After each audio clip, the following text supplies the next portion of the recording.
Hi, my name is Esper. If you made it here from TikTok, thank you for going over to another platform to consume more of my content.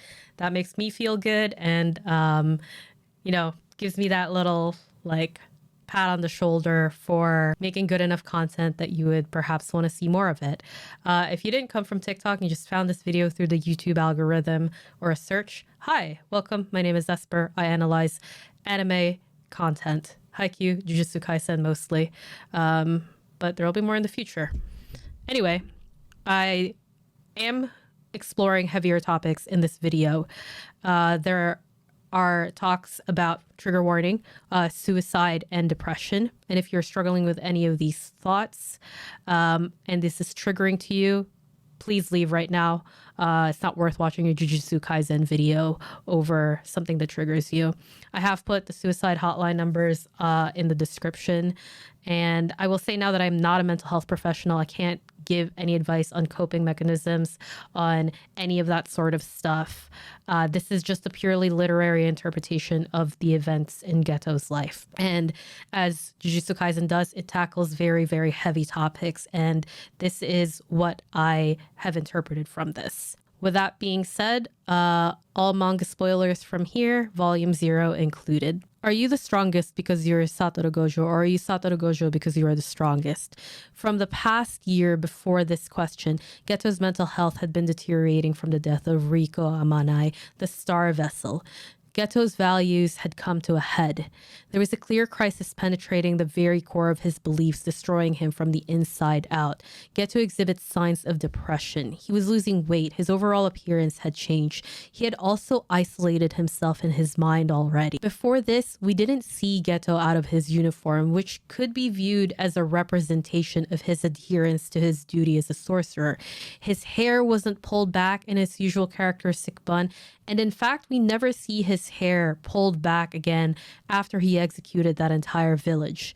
Oftentimes, we see a pulled back hairstyle in institutions like police, military, and professional settings. Geto letting his hair down was one of the few beginning signs that he was rejecting the law and order around him, even if unconsciously, or even if just a signal to us, the viewers, the readers, that something had changed.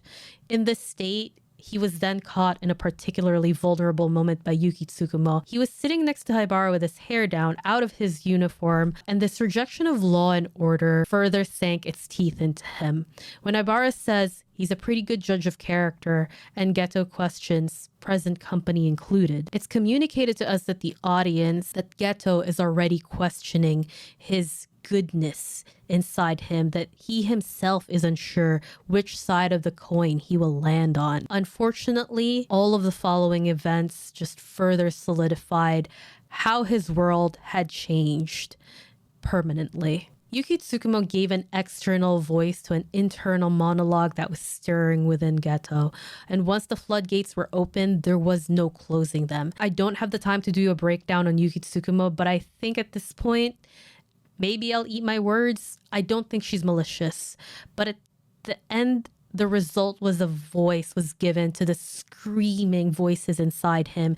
And once they were out in the open, they became real. A real thought and a real possibility. And there was no turning back from that moment. Yuki Tsukumo was a catalyst. That doesn't necessarily mean it's a bad thing, but the end result was something to be less than desired. When Gojo demonstrates his mastery of the limitless technique, Geto thinks to himself, Satoru became the strongest. There is an importance in this term. Gojo and Geto have always said to each other, we're the strongest. Despite the surface level meaning of this phrase actually goes deeper. We're the strongest is a profession of their partnership and their camaraderie, in using their powers for what they deem worthy rather than the declaration of their strength. When they both let Riko decide to choose her own fate, they said the words, we're the strongest. It's a promise that they will use their gifts, their power, to work toward the same end goal that they have, to keep their moral code. However, Geto began to feel more and more lost as he lost Gojo's constant presence by his side. As the two special grade sorcerers, it fell on them to take on the tough cases, and the cases began to pile up. and the vile taste of the cursed spirits lingered on his tongue longer and longer. He was stuck in an endless loop, a cycle, a state unfamiliar to anyone else. He even said it himself, that the taste of a cursed spirit is not one that anybody knows. Geto's deep descent into his own mind was fueled by the isolation that he felt. Without Gojo, Geto began to lose himself in his own thoughts. The bond that these two shared over their joint morality and their importance to each other, that they would use their powers for what they believed to be right, and that they would do it together, was keeping Geto intact. As they grew further and further apart, as they took on more cases away from each other, and as Gojo's presence began to dwindle from him, Geto began to unravel at the seams. I would argue at this point, Gojo didn't know that Geto was struggling to figure out what was right anymore. Geto seemed to have kept this from him. Gojo most likely thought that as he got stronger, he was solidifying their strength, their vow, their promise. But there was yet another event that pushed Geto further off the edge. Likely, Nanami's question set off something deep within Geto that further opened the floodgates. Why not just let him, Gojo, take care of everything by himself from now on? The rift between Gojo and Geto turned into a chasm in that moment. Looking upon Haibara's dead body, Geto had all but made up his mind as the mountain of bodies piled up around him. Someone good, someone kind that wanted to do good and looked up to him had died. There are times when the desperation and the pain of what surrounds us seem too much to bear. This death put to the test Geto's already flimsy belief in his duty as a jujutsu sorcerer. And now he had to face his values. What was so important to him? His value of loved ones or the greater good, the masses? However, that's the same masses that murdered an innocent girl and that Haibara sacrificed his life for.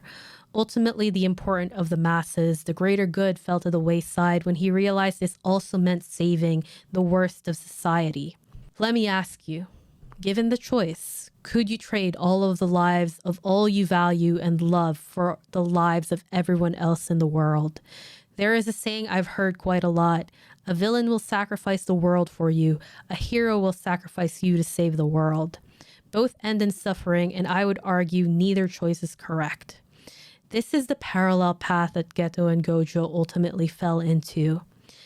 And it's ultimately their motivations that come to a head. Geto asking Gojo, are you the strongest because you're Satoru Gojo, or are you Satoru Gojo because you are the strongest, is a termination of their promise. Geto was willing to kill all of humanity, his parents included, to save his friends, his chosen family, from becoming a part of the mountain of dead bodies that is the only thing waiting for sorcerers at the end. To end the existence of curses, to rinse the vile taste of vomit from his tongue, to laugh from his heart again. This is what Geto chose. Geto in his final moments tells Gojo, in a world like this, I can't laugh from my heart at all. Geto was feeling incredibly depressed. Geto no longer wanted to live in this world. And first he sought out to change it. First he sought out this impossible mission. But really, truly, we lost Geto long before this admission. We lost Geto in Shinjuku when he cut Gojo from his life. I would argue even as far as Riko's death, that Geto began to unravel. Geto was able to dedicate his life to a nearly impossible cause because he was suicidal. He had nothing left to lose after he cut Gojo out of his life. His heart was no longer with him. This was Geto's honorable death. For him to go in this way, to go in a way where he gave all the life he had remaining in him, was the only way he can think of going. Gojo said it himself. He is strong, but only those who want to be saved can be saved. Geto no longer wanted to be saved. We see this at the end of Volume 0. Geto was content with death. He used all of his cursed spirits to beat Yuta in an all-or-nothing bet. These types of gambles aren't made by the people who intend to go on living. The only contingency Geto made was to tell his family, his chosen family, to run away. He was looking out for their lives. his was already forfeit. He had no plans for it. If he wasn't content with death, why wouldn't he curse Gojo at the end? Geto and Gojo loved each other with all of their hearts. Curses are born from negative energy. It was impossible for either of these two to curse each other with whom their affections lay with. Geto made it impossible for him to exist in this world. He made enemies of the most powerful people that would ensure his execution. He murdered villages. He created an organization in direct opposition to the vested interests of many. He took an enormous gamble and used all of his cursed spirits that he had collected. He took on a life and death fight with Yuta. He no longer wanted to be in this world. Ultimately, it fell into Gojo's hands to put a stop to Geto's hurt. Gojo knew that Geto was beyond saving. The world he created specifically wasn't meant for him to keep living in. Geto made this world inhabitable for himself. Gojo wasn't going to impose his will on Geto. So he did the last thing he could for the person whom he loved the most.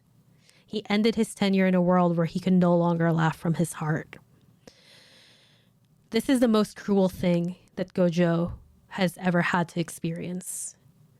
Geto was the beginning of Gojo's isolation, and I can really only truly hope that Gojo does not fall into Geto's path as his loneliness grows ever more in the coming days. The hope is that their paths remain parallel and that Gojo never touches the same isolation that drove Geto into a spiral. Low-key, this was a really difficult video to make, not logistically, but just like the themes. I think that, and this is me going off script now, I think that Geto really truly believed in his gamble, in his world that he was creating because he had to. But he did it with reckless abandon for his life. And I think that says a lot in that he intended to go.